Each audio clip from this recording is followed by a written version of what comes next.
Bam. Hey, this is Max Effgen, and you're watching the Break It Down show.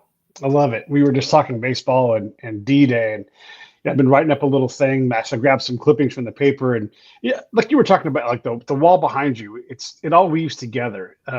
Yeah, Not even a week after D-Day, Joe Nuxall debuts, and so on the right. 6th, it's announced, hey, Red signed this kid. He's coming up, 15 years old, and all these things go into, like I love to write like a story of the day. Like here it is, June 7th, because the papers are a day behind the news, and what happens? Like all the games are canceled today. Everybody go home, kind of thing. And Right. so it's interesting to look at history from that point of view. But there's just so much. Why is it that baseball is so rich with history? Certainly basketball history has its own richness, but baseball just seems to dominate and it's persistent. It's like boxing used to be the number one thing, number two thing, horse racing, bowling. These were all national level events back in the olden times, but baseball has remained and is still, if not it's in the top four things people will talk about when it comes to sports. Oh, sure. Yeah. I think for me, it's just the way it connects generations and stories. I mean, like, you're talking about the pieces here. I mean, that's my great grandfather who ran a factory league team and for years and was a contemporary of Nat Lajoie. And they grew up in the same town, all that stuff. Apparently had a tryout with Connie Mack in the athletics and whatnot. But, I mean, he had family, right? So, he made decisions. And, so like that story just kind of weaves down into, one of his proteges. Actually, another picture here is Gabby Hartnett, who's also from in Woonsocket, Millerville, Massachusetts area, right? And Gabby's father played with my great grandfather or great grandfather. Wow. So like, there's all these just, kind of weird, just you wouldn't expect the connections, right? And I think that's part of the, just kind of the myth and just, and there's so much great writing about it. And there's been great writing for more than a century, right? Yeah. I mean, you can go, we're talking about old newspapers. I mean, go leaf through, go onto a newspaper archive, from 100 years ago, and you can read it and you understand what's going on in the game. The language has changed, this, that, but, so I think that adds to the myth, right? And it propels forward in the generations, right? Like I have a son who plays baseball, right? And he loves it. And, it's just kind of a continuity, Yeah. Yeah. No, there is for sure. When today I was reading, Tommy Holmes was a sports writer 100 years ago, 80 years ago, and he was writing. He normally wrote about fighting, and there was a big fight coming up right around D-Day time frame. And, they have this great thing where they have a panel of pictures, 4 pictures, and it's the same fighter. And like they took 4 pictures of him, and it's got quotes beneath him, right? So the media is just more slick. It's more complete. But it's like, yeah, I couldn't beat Sugar Ray Robinson. I'm not in his class. But let me tell you something, Davis, that's the guy who's going to fight, is in my class, and I'm going to whoop him bad. And then there's like the next picture and the next quote. And it's all on the 7th, which if they're reporting about D-Day, like all of that stuff is there lined up, and it's amazing. You go flip the paper over like one page back, and it's like, we need women for the Women's Army Corps and nurses. And they show this super smoking hot nurse with her tailored outfit, like, and they call her proud figure. All this stuff is in the same thing. And both of our grandfathers, all 4 of our grandfathers combined, but between us, served in World War II. They just went and did that thing. And it didn't matter what you did; they were all impacted by it. Oh, absolutely, yeah. I mean, the stories that they have, and then how they endured, and actually, and baseball was a big part of that. They can't see it, but down there is a picture of Joe DiMaggio. He played a couple of games at Fort Lawton, which is not far from where I live. It's now Discovery Park. It's a big park in Seattle.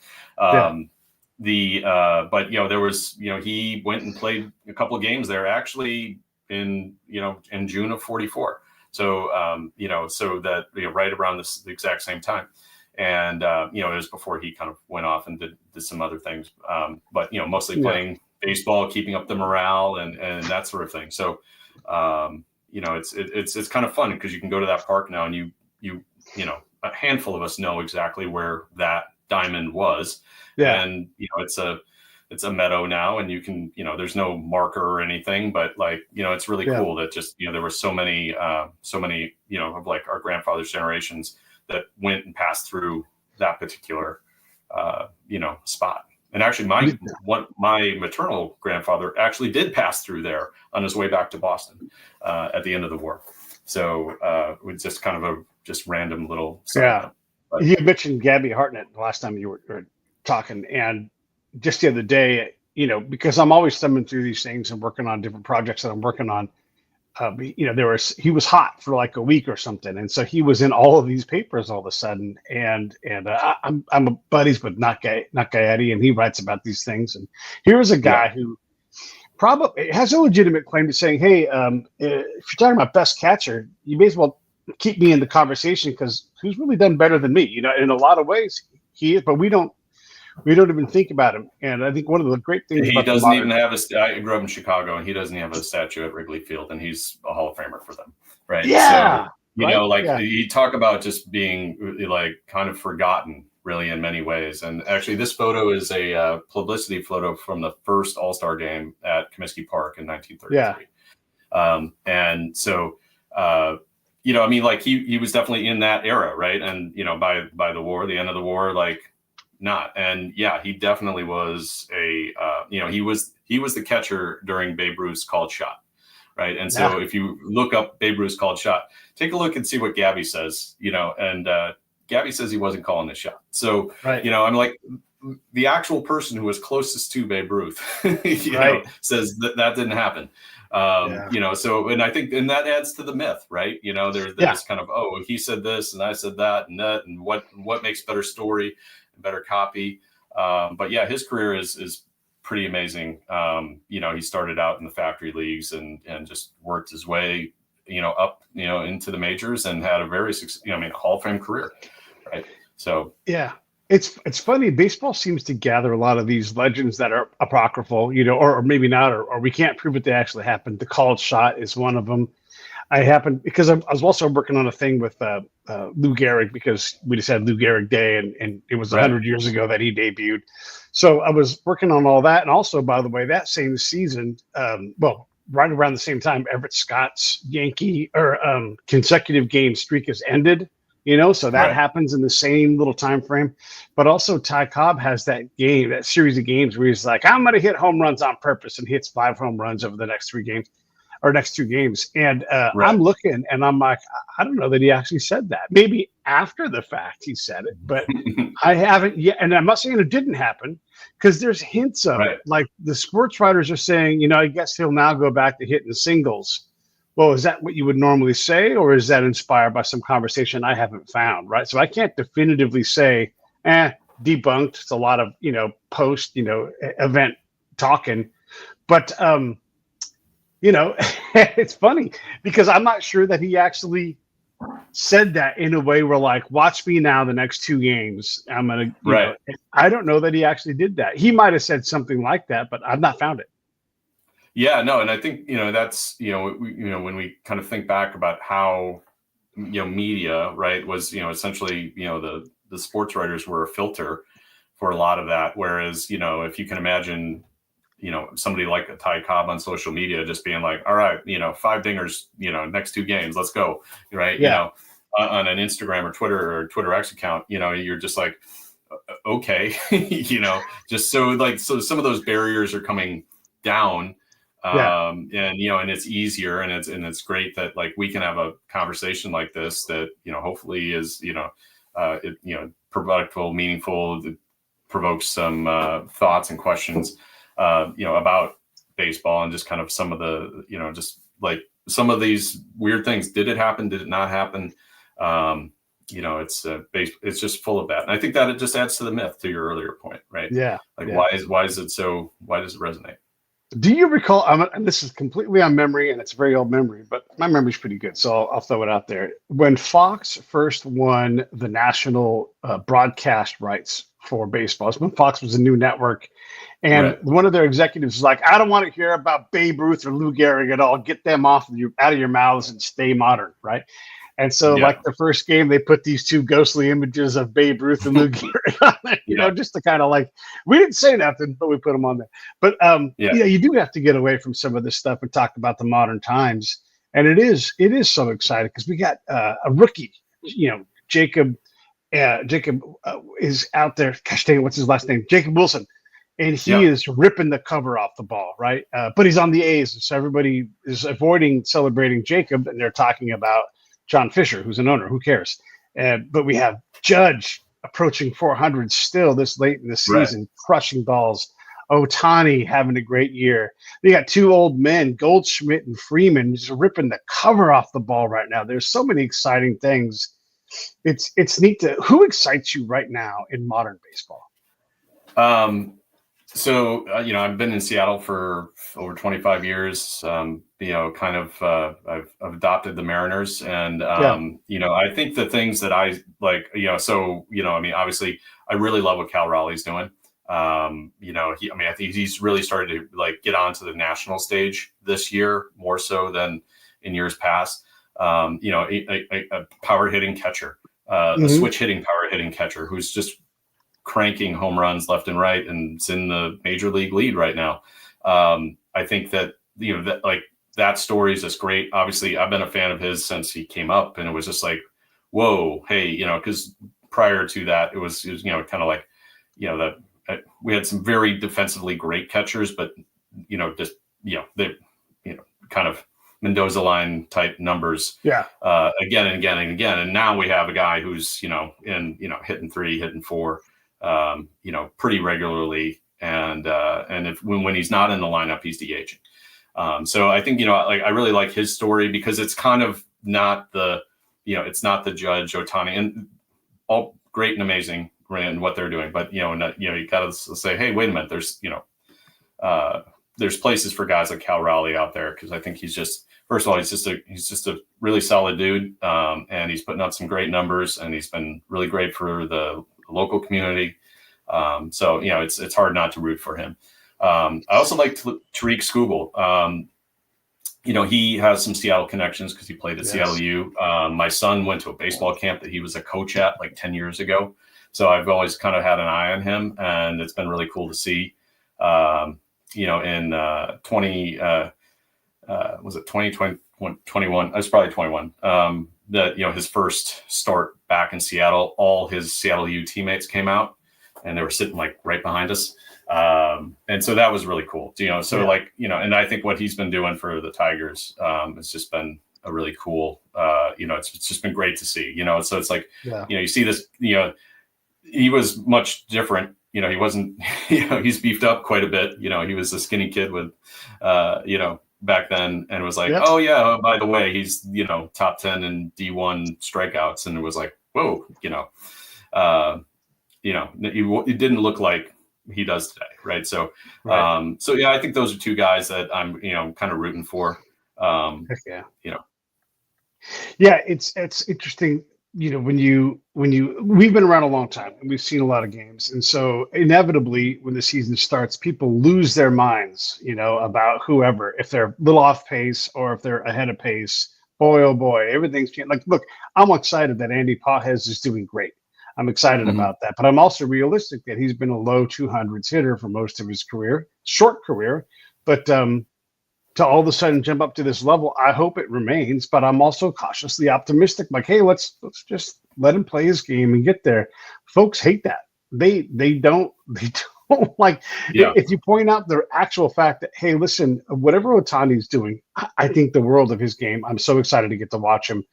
He plays for a while, played baseball about 10 minutes from my house, and now, about a half hour away. So I've seen a lot of his games, but he's on his third elbow on his pitching arm. And he's on his second shoulder on his left arm. At some point, these things catch up and it becomes hard.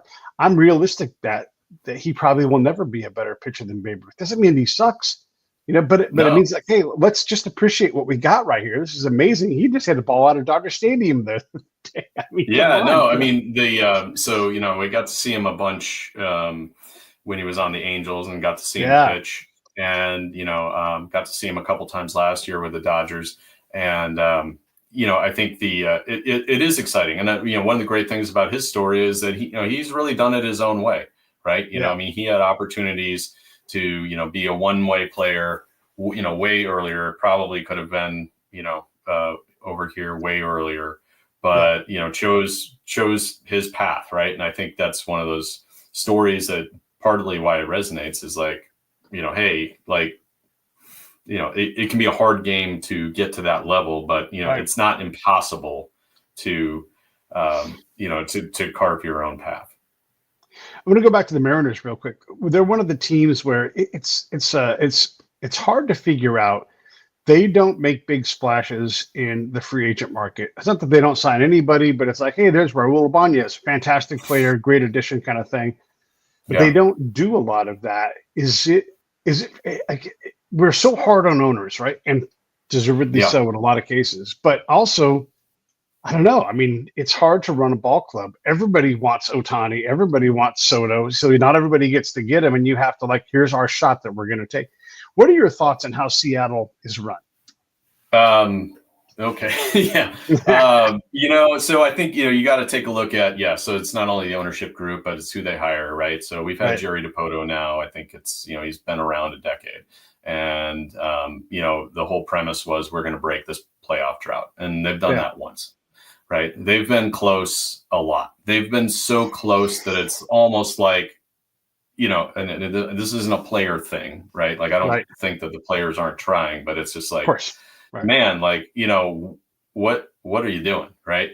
Some trades that have gotten away, right? Like, Chris Taylor sent him to the Dodgers. And then all of a sudden, he had some very productive years with the Dodgers.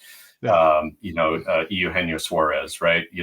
Everybody's still scratching their head about that one. And then, Robbie Ray. I mean, Robbie Ray was out last year, right? They sent him back, to the Giants, and we got Mitch Haniger back, and everybody loved it, but we didn't get the Mitch Haniger that we originally got from the Diamondbacks. And so, he's not on a roster right now. But, he's got like a $15 million guaranteed year, deal. So, I mean, he's getting paid. He's had a great career. He was an all-star, all that. But you look at, what Robbie Ray is doing this year and all the, the great thing, the great rotation and, how the Mariners, like, we could really use a healthy starter right now. So, I think you have to kind of weigh those. And then, there's just some of the comments that he's made through the years, right? The whole 54%.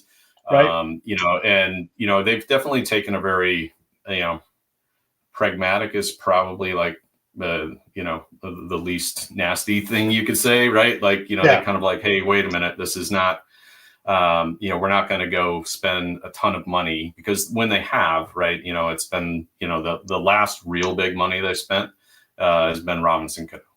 And, and that, and he was fine, but he wasn't like the, Hall of Fame level Robinson Cano everybody thought that, they were getting. He definitely had some very productive years in Seattle, right? And, was always great with fans and everything else. But, and then, you had, a couple, PED issues and whatnot. And then, so I think, it goes to, when you think about the ownership, there was, Howard Lincoln, who was president of the org, he made some comments on a podcast that were really, frankly, not what, he was trying to be one of the guys, right? And, when you're a leader of a major league organization, you don't get to be one of the guys. Right. And he said some things that are pretty derogatory about a number of players, and that led to his ouster. And now you kind of have, a change in ownership group with, John Stanton, who's made a lot of money in wireless. But, there are other entities in that ownership group that, I think are kind of throttle the big spending, dollars.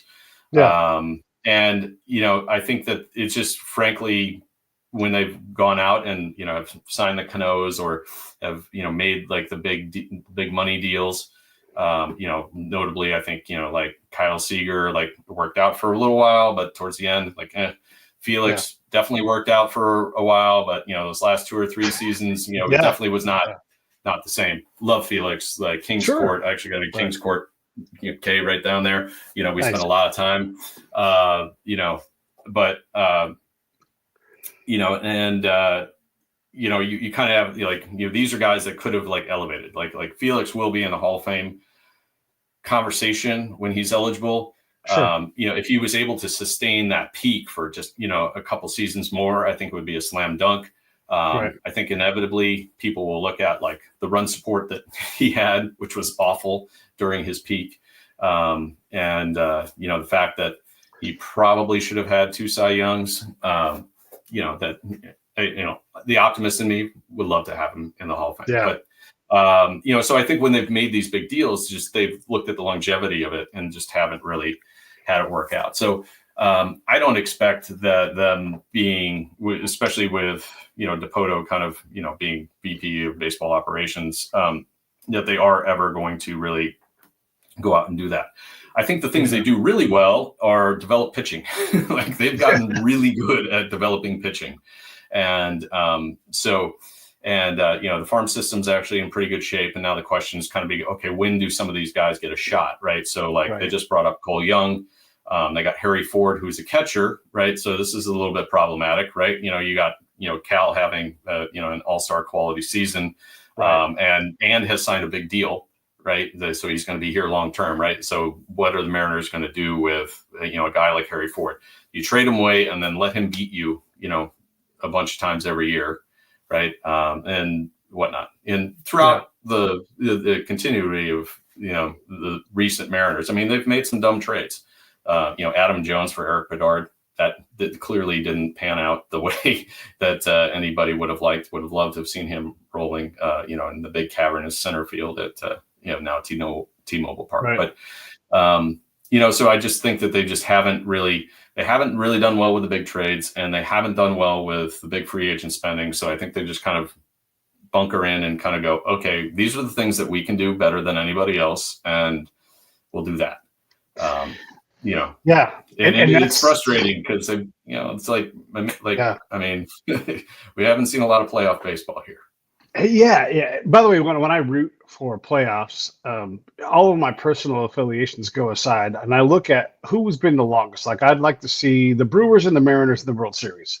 I'd like to get that streak broken for you guys, or the Indians, or somebody who hasn't won it, because it's better when there's parity. And I follow the Dodgers pretty close. I follow follow a bunch of teams, but the Dodgers will be fine if they don't win this year. They're going to be just fine. And so let's let the Rangers finally get their ring. Let's let the Padres, battle hard as hell. But one of the things that is hard with the whole front office thing, and the Dodgers are a good case of this, is they compete harder than any team probably ever has off the field. I mean, the way they can see players, whether they're recovering, rehabbing, redirecting, developing. I mean, they just, anybody could have had Chris Taylor. Anybody could have had Max Muncy. Anybody could have had Justin Turner. All these guys that they turn into fantastic players, but they just do it reliably. So not only does their farm system crank out talent, and they can use that to harvest and bring pieces in, that's a really well-built machine. It is not cheap.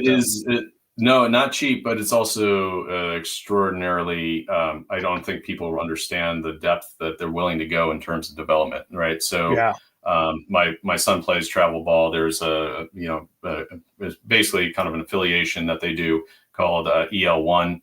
My son's current club doesn't do it, but he's been on other clubs that do.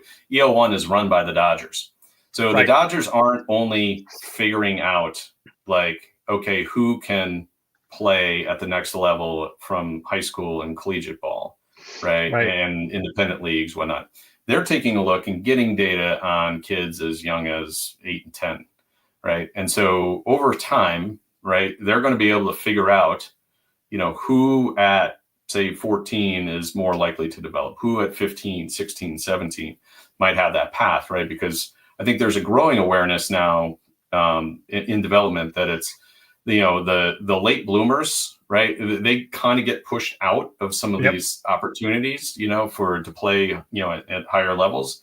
But, if you look at who actually makes it, especially in pitching, it's almost always the pitching. So if you ask a major leaguer, who is the best kid on your all-star team, right? Because they probably were all-stars, right? Yeah. And it's never them, right? They'd be like, I was the last guy on the bench. I was the last guy selected, Yes. and so it's really funny because those are the guys that kind of get on. So the Dodgers are looking at how to figure this out, right? And who else? And there's really nobody. No, I've not heard of any other teams doing this. Now, like if you think about that, you're like, okay, well, like they're doing like 3D chess, right? While everyone's like, oh, hey, let's play chess, right? Or and then you got some organizations that are playing checkers, right? Yeah. So I think that they're just as far as like the analytics and what they're looking at and how they're looking at it is just it's tremendous. Yeah. And when they do these things, like everybody goes crazy about all the injuries on their staff. And of course, I don't want to see players get hurt, but they're built for it. They already know they're going to feature 40 different pitchers on their team this year. Maybe it'll be more. And so they're just like, yeah, we know how to find pitching. We can patch these things up. They have enough modularity in the team where they can, they maintain, I don't know, I would say 60, maybe even 70 players that are major league grade between their injured list, AAA, all the ways they move things. And they're thinking about the 52nd best player on that team and trying to find out how to like improve the floor of the team as well as the upper ceiling guys. They don't, I'm not saying they're perfect, but they don't miss many tricks. Even if it's like, hey, let's go sign Max. And just throw your slider. Don't throw anything else. Just throw your slider. And then you go get the seventh inning because anybody could have had Anthony Banda. Anybody could have had that guy.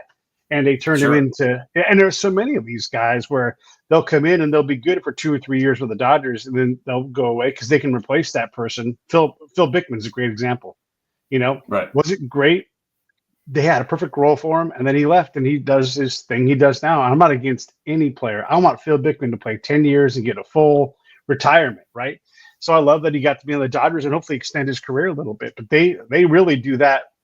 There's no one else even close in terms of the complexity and the size of that organization.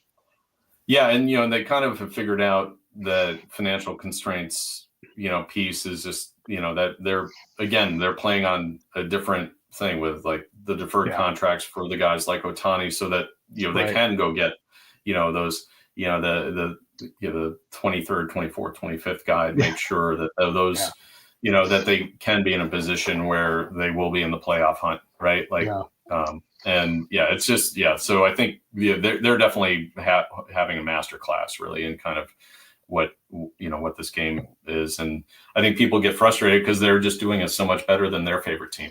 Right. Well, and when your team doesn't have as many options, there's no room for error. Again, like the A's are great. They have so much talent on that team, but they haven't figured out how to keep the ball in the yard when they're pitching. And so they've got to figure that out with the tools that they have. And I'm not picking on the A's, but they just have less options. And so they've got to find an Alex Wood and rehab him off his rehab and get him in and then just chew up innings and keep the ball in the yard if you can't, and it's all compromises because they're not built like, and nobody is built like the Dodgers. And it's a very interesting time to see how teams will step up. I had Rob Nyer on the show and we were talking about how, like, if you spent $20 million instead of on a slugger who is going to be, good, but not great, or you could spend $20 million on people that can see players. Yeah. And they'll find so much more value is the belief right now. And the Dodgers are proving that theory. Yeah, I totally agree. Yeah. They're just, they're kind of where I think, the game is going in terms of just thought processes and it will really be incumbent on, organizations like the A's, like the Pirates, to figure out like, hey, what can we do with our box? Yeah.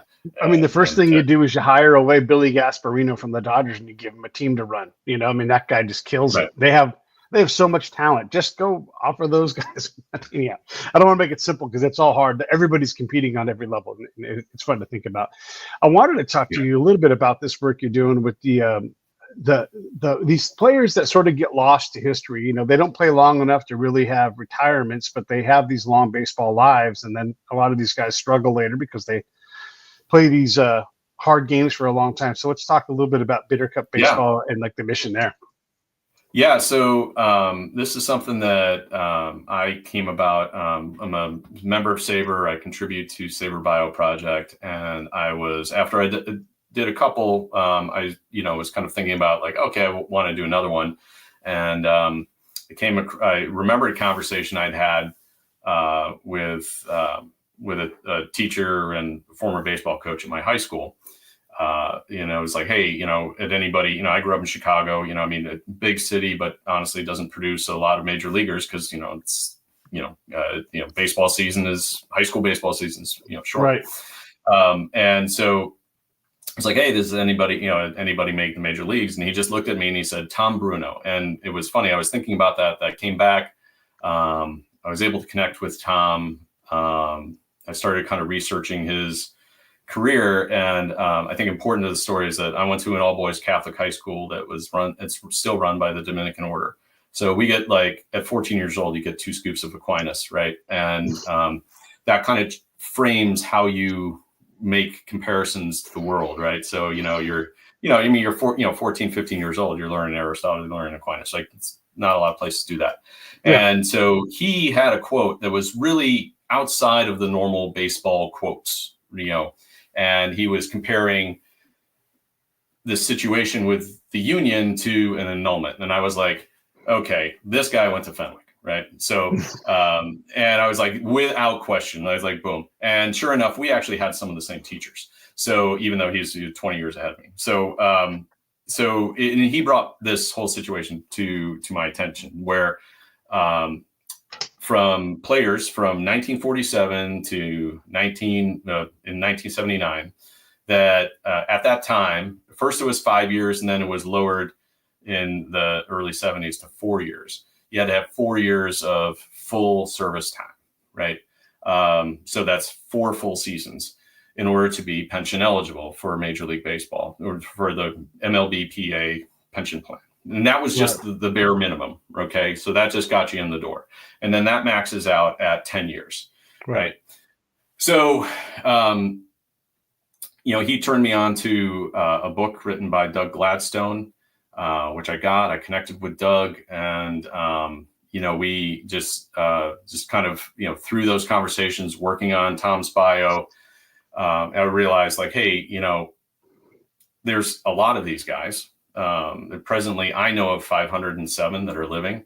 That number may be more, that fall into this category where if they had played from 1980 been on for a single day, they would be pension eligible, because in 1980, in order to avoid a player strike, which then inevitably famously happened in 1981, but inevitably, so maybe I just stop here a second. From 1947, when the union started, right, and Bob Feller, who's right next to Gabby Hartnett here, he was the first president of the union. The pension was the issue. Like that was the issue of the day, right? It was all about having a pension, whatnot. That was the entire focus of the union up until, Curt Flood and, challenging the reserve clause. Right in and around that time, in order to kind of avoid, this question on free agency, the owners made this just completely Hail Mary agreement that said, okay, 4 years, how about 43 roster days? Now, 43 roster days happens to be 1/4 of a major league season, hoping that they would bite. And so there was a question at the time being like, hey, is that retroactive? And they said, no, it's not retroactive. And Marvin Miller and the union said, okay, it's the best deal that we're going to get, take it, right? So boom. So that changed, right? And so the what happened was, at the time there was, I think 1,200 initially. By the time Doug's book came out, there was like in the 800s. Today it's 507 that are remaining, that are in this group that have more than 43 days, but less than 4 years of playing time. And that was accepted. Just like, hey, good for the union. That's great. Boom. So that, that was like how most of these guys thought. And then in 1997, Major League Baseball and the union, quite rightly, by the way, started compensating former Negro League players that were cut out of, basically being part of Major League Baseball because of, the color line and all that stuff, right? Definitely, absolutely right. Nobody's questioning that, right? So then this group of people started kind of get together, these ball players get together, and they're like, hey, wait a minute. We actually paid union dues. What are you doing for us? And so it turned into a bit of a, there were some lawsuits and this and that. The net of it is that they came out with a stipend, which is about 15% of what they would actually earn if they were earning a pension. And it's very different than the pension. And it's very different than the benefits. So if you play in 43, you're on the roster for 43 days from 1980 on, you are pension eligible. And right now that translates to roughly about $650 a month at the very floor. You have access to the MLBPA health plan, which is a very comprehensive, it's expensive, but it's a very, very comprehensive plan. Mm-hmm. And you have the ability to pass on the pension to a surviving spouse. The stipend, it's about 15% of it. The average payment, I calculated that it's likely around $7,200. I've heard numbers as low as $6,500 across all these players. Doesn't give you any access to, it's a one-time yearly payment, usually in February. It comes out of the competitive balance tax, so the luxury tax, and there is zero death benefit. So, when you pass away, that's it. No more check. So this translates into, for every 43 games, it's that you're on the roster. In pension terms, that's called a quarter. And you have to accrue a full quarter. So it's 43 days, 86 days. If you're on a roster for 85 days, you get paid for 43. And the MLB pension works this way too. So there's this group that, Tom Bruno is one of them. And I started kind of looking at it, and, I got the list, and I was like, just kind of thinking about like, wow, when you start kind of actually, plugging these names into Baseball Reference and seeing the age and seeing their careers and what they are, like, there needs to be, somebody consistently kind of banging the drum on this. Right. And just as it so happened, I was, part of the big Seattle, Edgar HOF movement. I was pretty vocal about that on Twitter for several years. And I was like, hey, this is just kind of a similar type. It's an awareness campaign. And it's like, hey, these guys were ball players. They were major leaguers. They're the reason why the superstars get to be superstars. They're the yardstick that everybody holds up, and nobody's advocating for them. So, the average age too of these men today is 78, right? Yeah. The oldest on this list is 98. The youngest is 66. They're not on social media. They're not advocating. They're at the time in their lives where, retirement and healthcare and all this stuff that, they weren't thinking about back then, it could come to fruition. So, like, for instance, Tom Bruno was cut on the last day of spring training in 1980. And this agreement didn't get signed until Memorial Day. But he had realized, like, okay, I'm done. He'd been through it all. He was like, I'm done. Boom. He did get one call from Jack McKeon in San Diego, and he was just like, yeah, I'm hunting, right? Yeah. And now he runs a hunt and guide service in South Dakota. Yeah. And so, the main thing when you talk to these players is some of them definitely need the money, and would extra money help? Absolutely. Sure. But the main thing is that almost to a man, they all say they feel like the union has neglected them, the MLB Players Association, the Alumni Association has kind of, they're not looking out for them, and they're kind of treated as lesser than. Right. And when you think about that, right, it's, it's that kind of goes, oh, okay. And then you start to take a look at some of the careers. Some of these guys were first round picks, like more than one, right? Yeah. Some of these guys, and where today, right, that's $1 million signing bonus, blah. You're not, you're 22 years old, and you are able to sock something away so that the MLB pension that you hopefully earn is never, it's nice to have, right? Right. You don't have to live on that.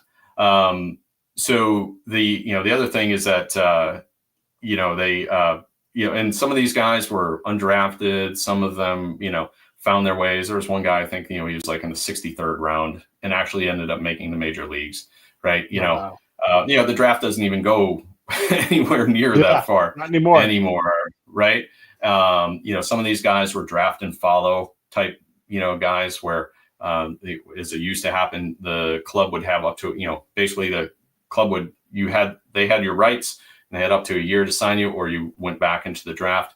And so there's just so many, we were talking about stories, right? And there's so many great stories, and so many of these guys were the backup for All-Star, the backup for Hall of Famer. These are the guys that didn't make it. And then also 55% of them, almost 56% of them were pitchers, right? So, arm care certainly wasn't what it was, right? Or what it is today. And it's just like, I think the big thing there is like, that, and Tom Bruno says this, he's like, we're disposable, right? It's like, I was a reliever. Like we were the most disposable of the disposable, right? And he had he pitched in 3 or 4 major league seasons with the Royals, the Blue Jays, and the Cardinals. Actually, 4 seasons. And so that it's kind of amazing when you come to think about it, that there's this relatively good sized group of former major leaguers, and the union doesn't want to deal with them. The owners don't, they're like, hey, the union has to advocate for you. And the union actually doesn't have a legal obligation. Once you're not on a major league roster, you're not part of the union. Right. Mm-hmm. And so, so it's a weird thing. So labor law that, that MLBPA exists under wasn't crafted for Major League Baseball. It was for railroad workers and coal miners and, just steel workers, right? Like, you're there, you're doing this hard thing, physical thing for, you're going to do it for 20 years. Right. Yeah. And there's going to be protections. Right. And, like that was kind of the genesis of, where labor law has. And then on the other side, the ownership, right. They have a major league antitrust exemption, right. Which will never go away because Congress loves the ability to just, go wrangle, the commissioner and whoever else, and shake their finger at them noisily. And,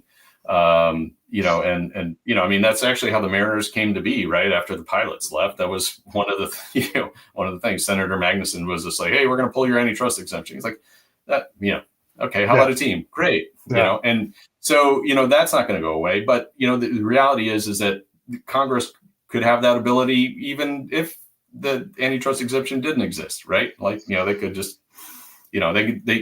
no other sport has that. Right. Yeah. So, so and you start looking at like the, just not the group as a whole, but start looking at individual players and their careers. And you realize that, everyone loves the Ohtani story where, he made it. Right. Well, these guys had the same dream and they didn't make it. Right. Yeah. And so, and now it's kind of about, okay, they're at the time of their lives where retirement is an issue. They weren't making, they were well compensated, but well compensated for a very brief period of time. Yeah, I think the average number of seasons of the people on this list is about 2.6. And most of them are on the lower end of that, right? Because so for every guy that you got that's got like Tom, who's got like 3.5, right? It's, you got a guy who's been on there, had a season, that sort of thing. There are some guys, that were bonus babies, on here, right? The old bonus baby rule. Well, if you get signed over for a certain amount of money, back then, I think it was like 20 grand or something. And I know it varied through the years that, they had to keep you on the major league roster, right? And they did, and you got into 2 games and then you were, you're out of there. And, so there's still a couple of those guys around. I mean, there's the oldest guy is 98 on this list. Right. And then there's a group that's not even in this, like, that they don't even have the 43 days. Right. So there's about 150 of those. And I kind of call them the short and bitter. Right. And so, these are guys that literally had a cup of coffee, the September call up. A September call up usually gives you about 30 days. So to get that 43, you kind of have to have 2 September call ups. Right. And so, and that can just happen, just out of the blue. You don't know who's going to go down, who decides to retire, who, and so, a lot of these guys on this list, just have that one season. And, sometimes the one game within the one season. Now if they had a game in 1980 on, they would have access to the MLB PA health plan. Right. But they don't. And so, and I think that's one of those things where you're like, okay, that, that's a weird situation. But then when you look at the union pension plan and where they are, it's a $4.2 billion pension plan right now. It has less than 10,000 participants. Basically the asset to participant ratio is literally it's probably the richest union on that score in the country. When you look at other unions, like large unions like CalPERS or some of the very large pension unions, that they have way more assets, but they have, hundreds of thousands, millions of participants. Right. So, when you look at it, you have this, union that's got, a lot of resources, and they're not giving these guys the time of day. So you're kind of like, what's going on here, right? The business, and, kind of like the business of baseball, right? This is just a very much a business of baseball type argument.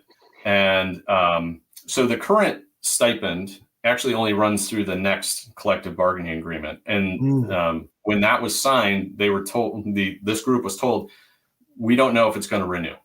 Right. And so at that point, it's supposed to expire at the end of the 26th season. The average age of these men is going to be 80. There will probably be less than 500 of them. And, they're just giving lip service.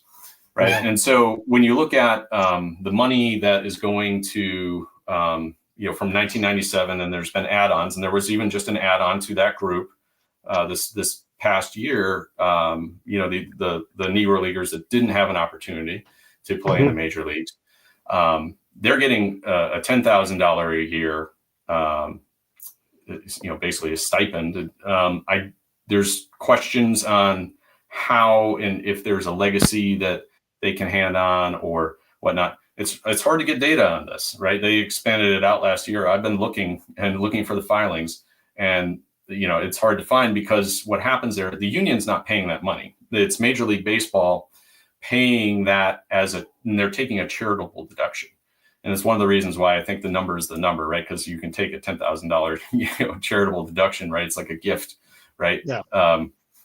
And so you kind of like, oh, okay, so the way I kind of look at it is like the sport as itself, right? The business side of it's always going to be sticky, but like, are you doing the right thing, right? We have every cause day going on, right? And it's all good, it's fine. I'm not saying don't have that. Sure. But like why are you like ignoring these guys? And I think the other thing too, the ones that played, especially the ones in the 70s, a bunch of them lost service time, because of the 72 strike.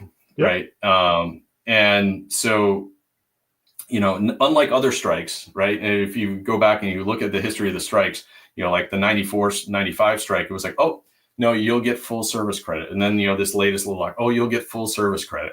Right. And so the reason is from that 72 strike. And what happened to a number of these guys that were on the major league roster or, in spring training, right? And they were on, I know the Tigers in particular, they wholesaled everybody who was close, and they just moved everybody down, down to the minor leagues. Essentially, to the reason given was, well, we want to keep them playing this and that. We don't want to lock them out. The reality is they weren't getting service credit, and I would have to like, it's hard to get this data, but it's like, you kind of start to get the sense of me, like, did you even have 25 guys on your roster? Right. Like, like at that time.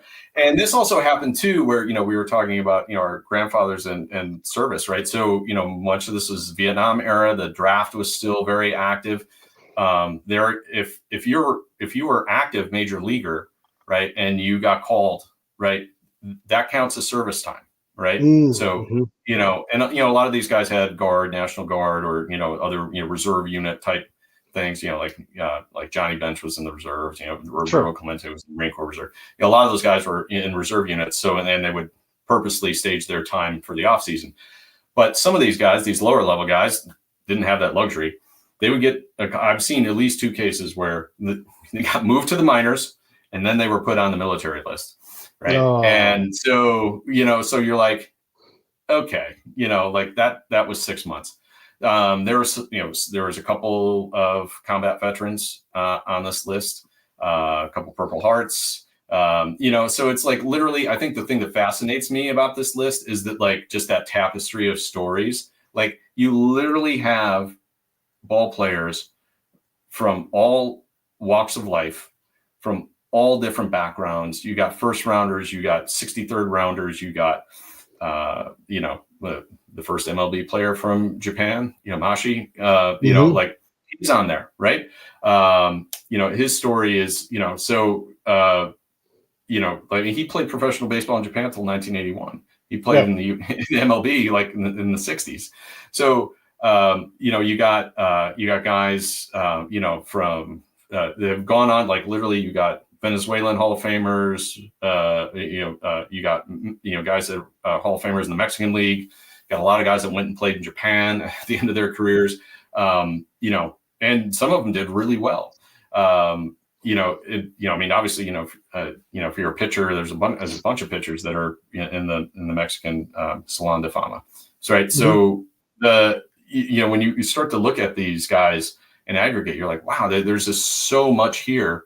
And literally it's, you got every walk of life, you got, all different races, creeds, like it's baseball, right? This is baseball. And I think that's why it's exciting to me. I mean, you got guys who are like Aaron Pointer. He lives near me in Tacoma. I've never met him, but there was actually a great article about this during the last CBA stoppage, that was kind of during the spring training time a few years ago in the New York Times. And he's advocating for, hey man, we want the full pension. And when you think about the what's the right thing to do here, this is a relatively small group of people, right? And it would have to be collectively bargained. But the way I see it is that, some of them are asking, hey, look, just give us everybody gets the 10,000 a year and let us designate it to a spouse for a period of time. There are some that are advocating like, hey, I want full pensions and I want it retroactive. And like, okay, well, that the retroactive part could get expensive, but I'm like, if the MLBPA could come to or lead with like, hey, let's give all these guys 1 day of service credit right now, and then whatever service time they accrued, that will go. So the guy that got 3.5 years will get the appropriate amount of pension going forward and able to designate a spouse. The guy that got 50 days, just over the 43-day limit, he'll get the base level. He'll get access to the healthcare and all that. That's kind of where I'm sitting in on all this. And I think then the question is the way to fund that. So today,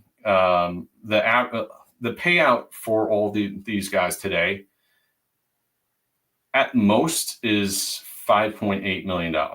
And this represents literally, that would be 1.87% of last year's competitive balance tax. And since the 2025 competitive balance tax, thanks to the Dodgers, is going to go up, it's going to be about 1.5%.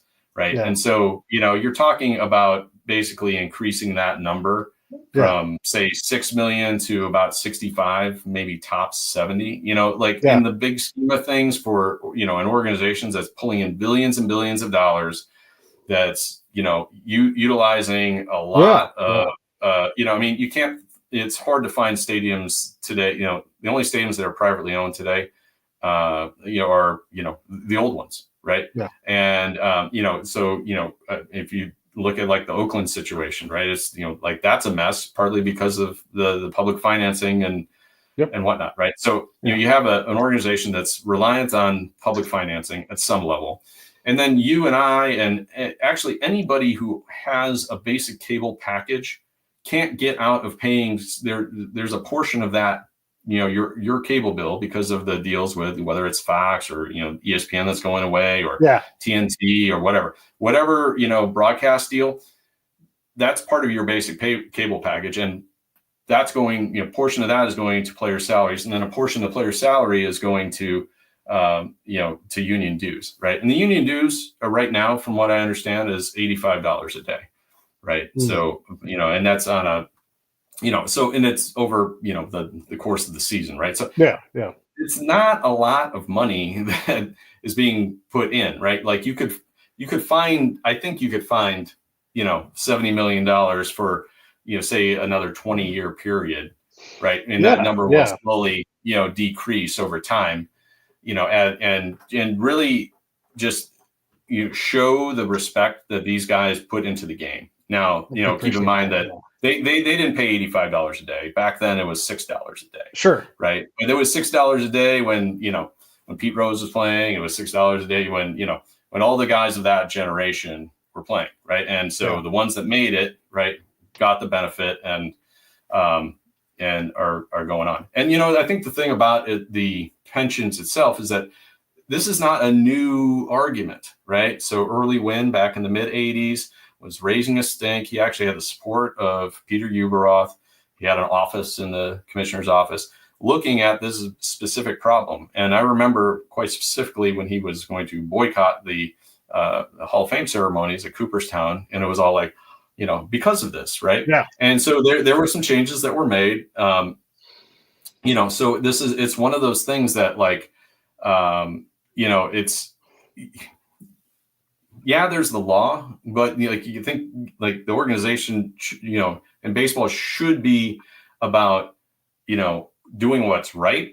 Right. And then, because it's okay to go above and beyond. Right. I think, the history of baseball has shown that time and time again that, you can say it starts with Jackie Robinson or whatever, but, hey, like eventually you'll get to what's right. The history says that they're going to fight it tooth and nail, right? So like you had Curt Flood kind of kick the free agency door open, right? And then, year and year and year. And then what caused the 81 strike was primarily the free agency deal. And then by 85, when all those free agents first started, filing, there was collusion, right? And that took years and grievances and it was, the amount of guys that were still in baseball by the time the payments came out, that was another 10 years. It was just a handful, right? It's an interesting thing. And I just wanted to go back a couple of things here, because you've said a lot and it's really powerful. You could give fans a chance to opt in and MLB have it match, like, hey, will you kick in $1 on this ticket to support these kind of forgotten players? We'll match, dollar, we'll get $70 million and you can raise that every year, like $35 million, and now the bills have. Yeah, easily. Right. I agree. Yeah. I was also, some of these guys, on your site, there's a guy named Ike Blessett, and he plays, got 5 at bats. There's also a guy named Lavelle Freeman. Lavelle Freeman grew up with Greg Vaughn, and they were peers. Lavelle Freeman hit the shit out of the ball in the minor leagues. But it's a fact that it's not just the color barrier that was broken in 47. And then there was can you pitch and be black? Can you have 5 players on be black? Can you have 10 rostered players? Can you have players from the Dominican Republic? All these different social barriers that were there. Japanese players, right? It seems normal now, but you and I know, like, no, those guys aren't good enough. Those guys aren't good. So there's all these things that we've had to work through. And it's better. One of my favorite sports owners is Eddie DeBartolo, not because I'm a Niner fan, because I'm really not a Niner fan at all, but on Monday Night Football, Jeff Fuller tackled the guy and lost the use of his right arm. And before he was even out of the hospital, Eddie's like, all the bills come to me. He never has to worry about money. His kids are going to college, like right there on the spot. And you just have to love a guy like that. Like, this is not about money. This is about taking care of the people in the game. And so there's so much of that. So if you get a guy like, Lavelle, who maybe has a bad attitude, because there was hard attitudes about race. And just because we've moved forward doesn't mean that everybody's moving at the same pace.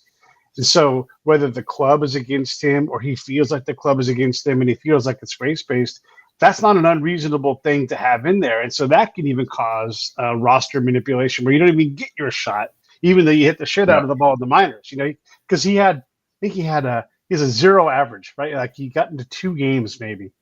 And so there is a lot of that stuff that there is an onus on Major League Baseball because you have this, not a lot of great things about baseball, but there's also all these negative things too. It's like, hey, let's just default towards a little bit of generosity, because I guarantee you when they're looking at investments, they brag about how much money is in the coffers.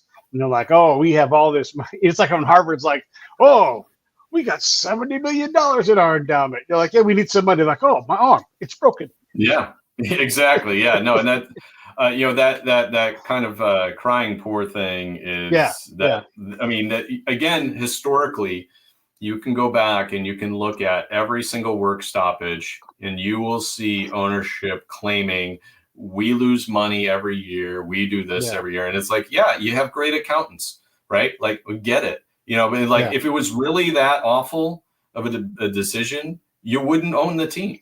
Right. And there are guys out there that, have owners that have stood up and made an impact. A couple of them. So Ted Turner, when this 1980 deal closed, right, there was a number of guys actually called him directly and said, hey, can I, I'm close, man. Can you just get me on, and he made it happen.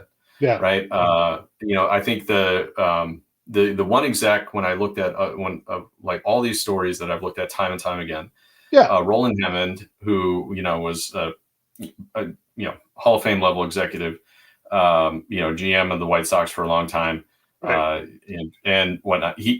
His name pops up again and again and again in the stories of these men, and he went above and beyond, and he, would help guys get over that hump to get them their 4 years. Right. And he would, find trades, even if they weren't with, the club he was working with at the time. I mean, he worked with just, it's like 6 or 7 different clubs. So there are people like that. Even Jerry Reinsdorf, as much as like Chicago hates him right now, and the ownership group and the White Sox fans and legit beef. But I know that he helped out actually another guy who'd gone to my high school who'd gotten hurt in the minors, and they gave him the 1 day specifically so that he could go get the healthcare. Right. Yeah. And, and so you're like, man, that's cool. Right. You don't hear those stories. And I think that's the thing about this is it's like, these are stories that have been overlooked. The national media, this is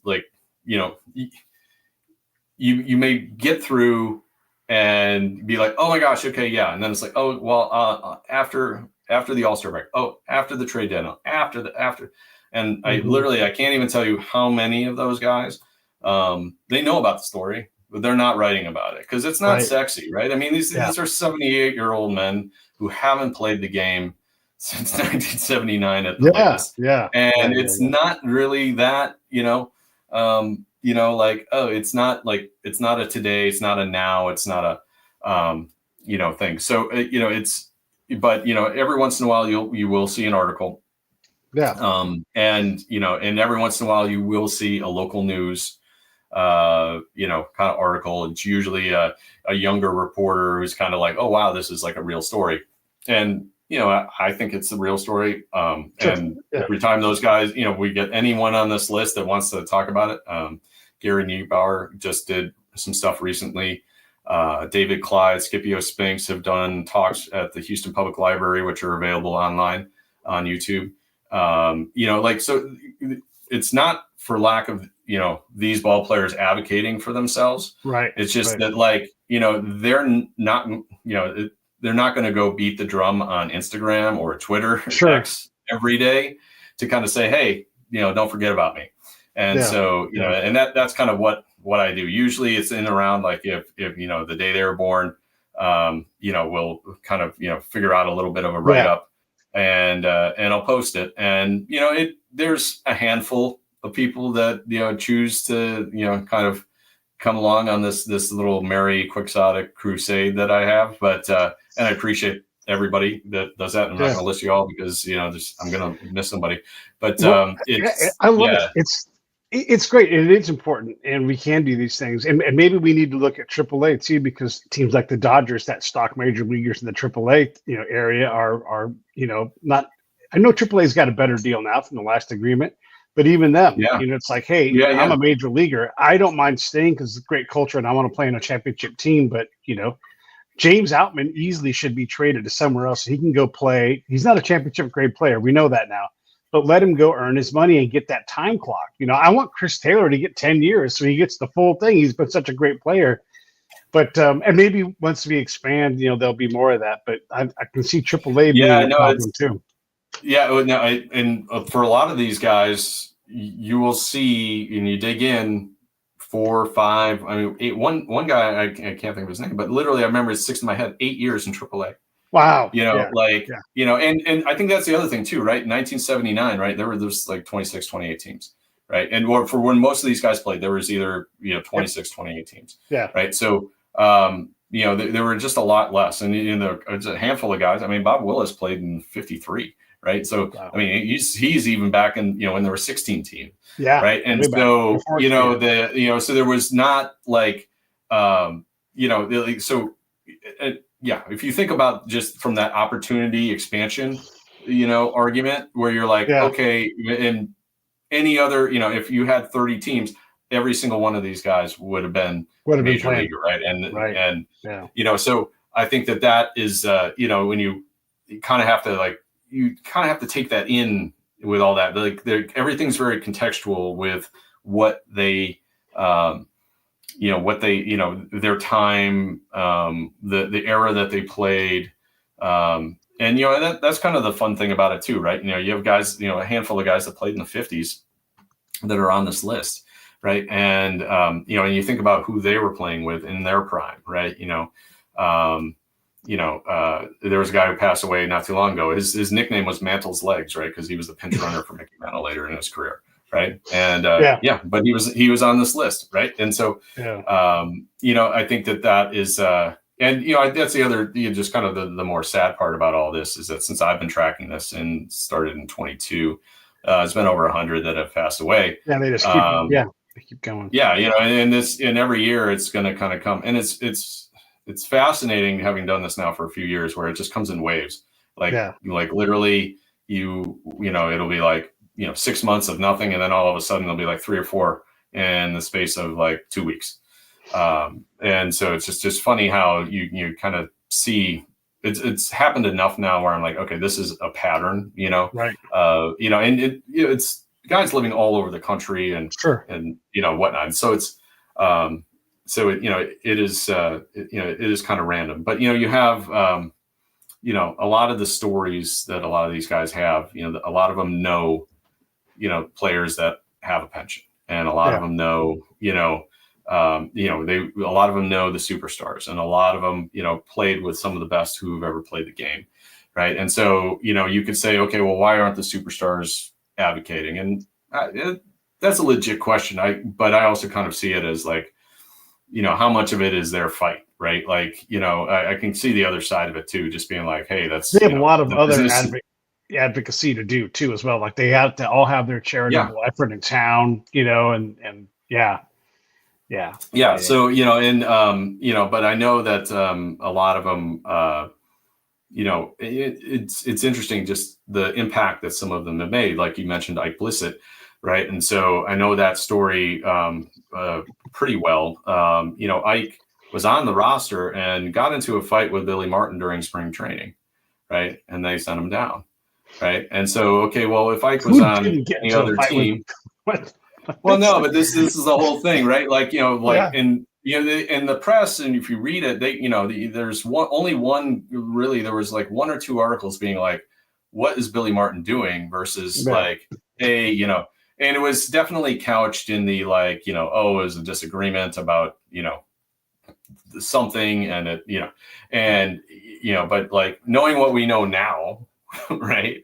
About Billy Martin and his tendencies, right? And you're like, oh yeah, no, he was totally fighting his player, right? Like, I mean, it's easy enough to kind of make that conclusion, whether or not it's true, right? But Ike Blissett has been a deserved reputation from Billy's part, too much drinking, too much fighting, so no, definitely. But Ike has just been such a stand-up pillar in his community, and and quite frankly, money would definitely help him, right? Like, for sure. And and there's another great story is Gary Cooper. Now, Gary Cooper played for the Braves in 1982. He has 42 days. Oh my gosh. Can we give him a one-day contract? Yeah, no, like, so there's been movement. There's an actual, there's a change.org petition that has about 18,000. There's been some local media. He's down in Savannah, Georgia. There's been some local media down there. I mean, he's just honestly beloved down there. But it's hard, right? Like, can you get him a day somewhere, right? Yeah. And so there's a lot of people don't know that, like, you can be on the major league roster, and then every team has the ability to put 5 coaches, and it's usually the discretion of the general manager.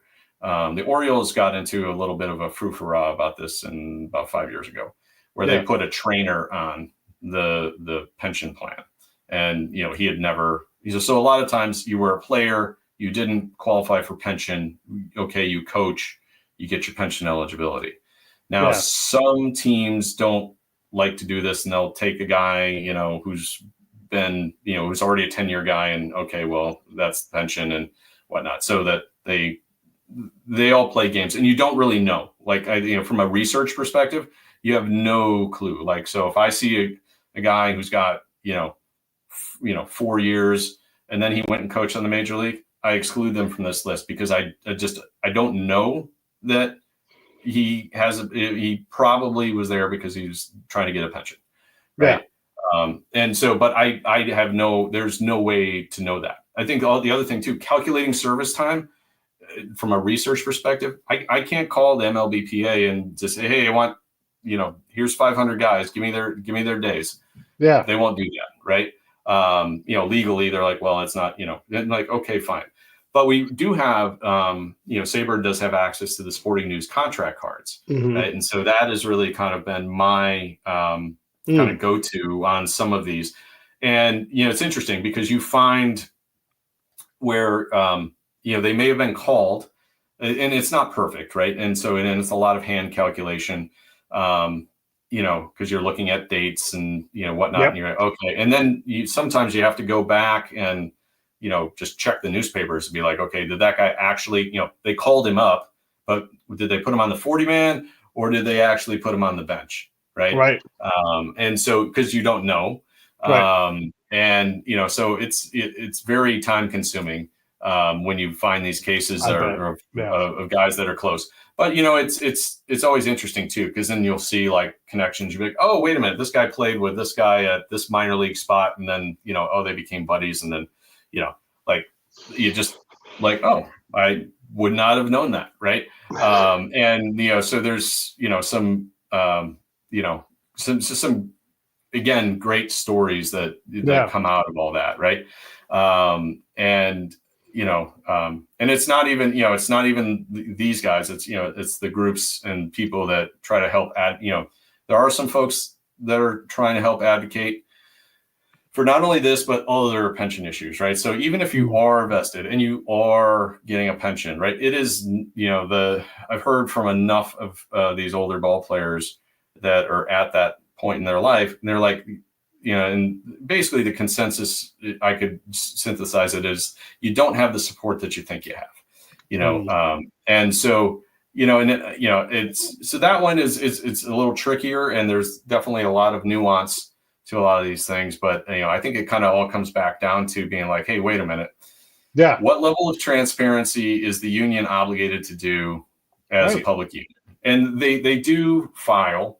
There's a form called an LM2. You can go to the Department of Labor and look all this stuff up.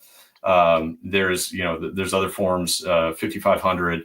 You can get a ton of information about what the union's doing, but it's very, very high level, right? And so it's really hard to kind of distill, kind of like, oh, okay, wait a minute, is this a problem or is this just business as usual, right?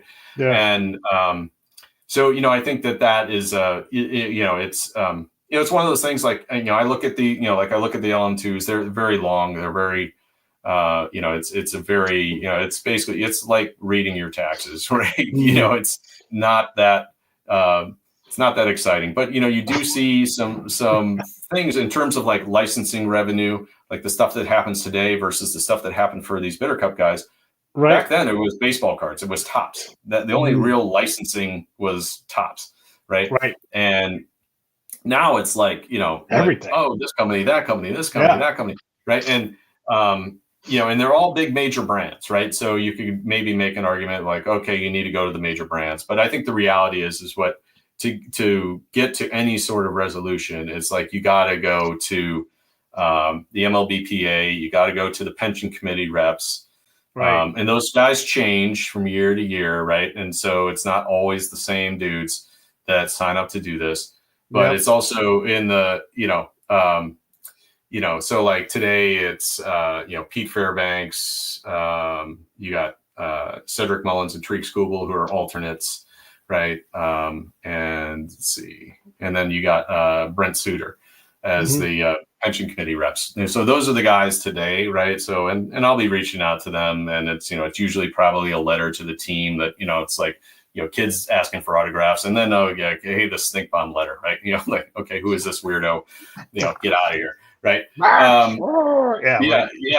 But so like, but, I think the reality of it is that, when these guys are involved in the union and at the executive level, right, it's like, are they, I've talked to guys who've been in that role in the past, and it's like, wait a minute, this isn't, what are you talking about, right? So I think it's like, how, are we, sure that they're getting all the right information, right? Or are we sure their agents are getting all the right information to help them kind of guide these decisions, right? Because, that's the reality today versus back then. I mean, agents and all that, right? I mean, during the reserve, you didn't need an agent, right? Unless you were a superstar, right? They were like, here's the contract, be happy, or you can, that's where you're going to go.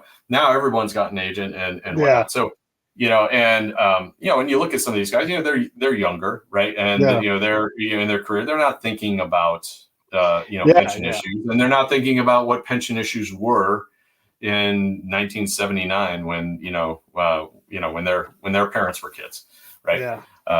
So, I want to wrap this up because I've got to do something else now. I love talking about baseball, but I'm running out of time. So I love it. So everybody should go check out Bitter Cup Baseball. There's the link down there. You can find Max on X. It's easy. Just type in his name. You'll find him easy. If there was one thing that someone can do if they want to get involved, like, hey, I love baseball. I'd love to get these old timers paid. What can they do? What's the best thing that they can take action on?